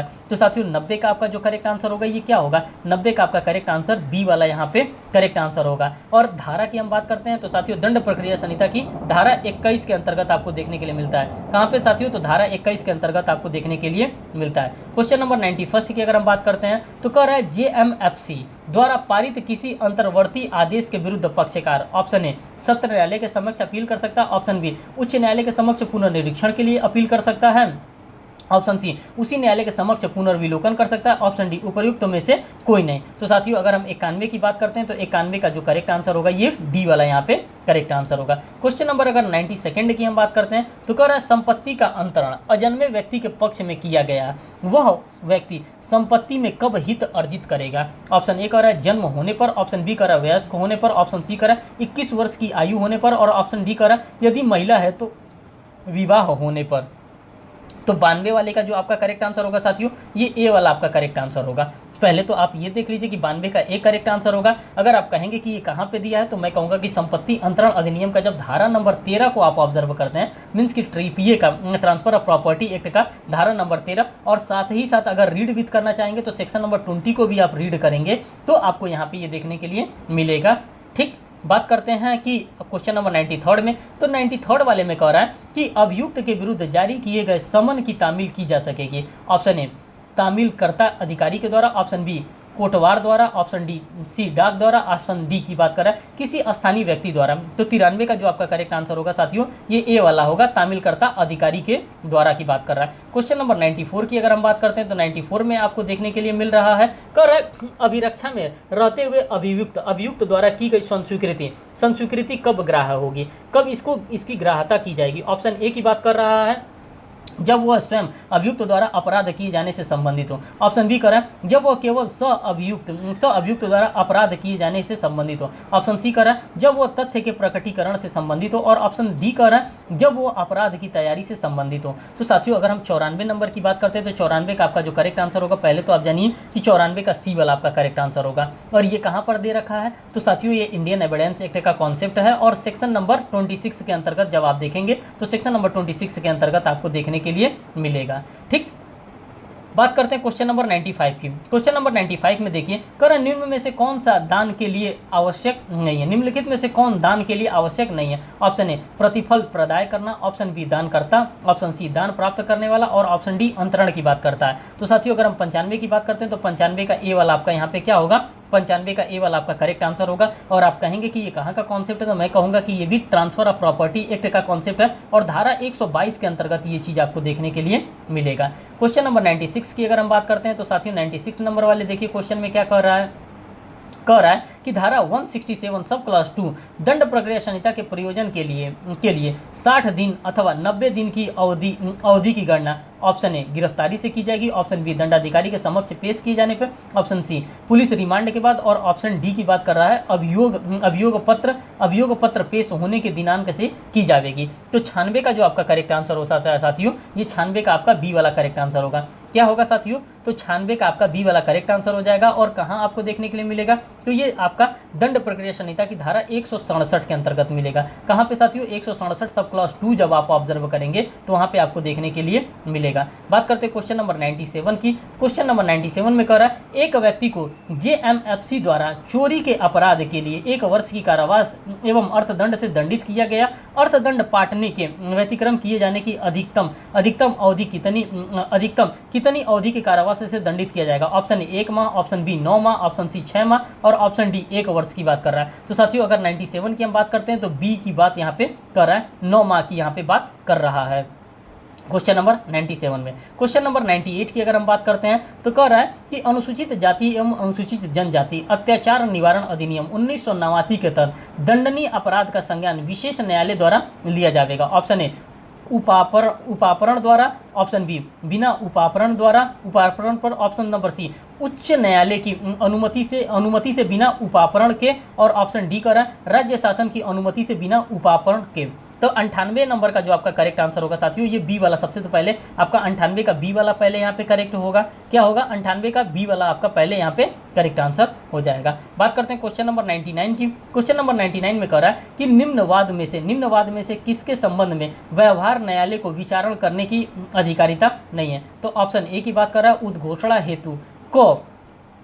उद्घोषणा हेतु की अ की विधवा है। ऑप्शन बी कर है जमीन के कब्जे हेतु, ऑप्शन सी कर है विवाह विच्छेद हेतु आवेदन, ऑप्शन डी कर है कि खाते की चकबंदी हेतु। तो साथियों 99 का आपका जो करेक्ट आंसर होगा, ये 99 वाला का आपका डी वाला करेक्ट आंसर होगा। और आपको ये देखने के लिए कहाँ मिलेगा, तो मैं कहूँगा सिविल प्रक्रिया संहिता का धारा 9 को जब आप ऑब्जर्व करेंगे तो आपको मिलेगा। और इस सेशन का लास्ट क्वेश्चन है साथियों 100 नंबर वाला। इसमें कह रहा है कि उच्च न्यायालय के समक्ष अपील सुनी जा सकेगी। अब कहाँ पे अपील सुनी जाती है, जो साथियों आप सभी लोगों को पता है कि ये अपील सिविल प्रक्रिया संहिता की बात कर रहा है और धारा नंबर 100 के अंतर्गत आपको सुनी जाती है। और इसका जो करेक्ट आंसर होगा ये सी वाला होगा। विधि का सारवान तात्विक प्रश्न पर ये आधारित होता है। साथियों अब यहाँ पर जो भी क्वेश्चन थे सभी क्वेश्चंस को मैंने आपके सामने रख दिए 2008 के। अब 2008 का आंसर की भी यहाँ पे लगा है। आप क्या करेंगे, आप बाय द टाइमिंग आंसर की को भी यहाँ पे मैच कर लेंगे। साथियों अगर लगता है आपको कि मेरा मेहनत आपके लिए हेल्पफुल है तो साथियों मैं आपसे एक ही रिक्वेस्ट करूंगा कि आप इसको और भी अपने फ्रेंड सर्किल में इसको क्या करेंगे, शेयर करेंगे, जिससे ज़्यादा से ज़्यादा लोग इसका क्या कर सकते हैं साथियों,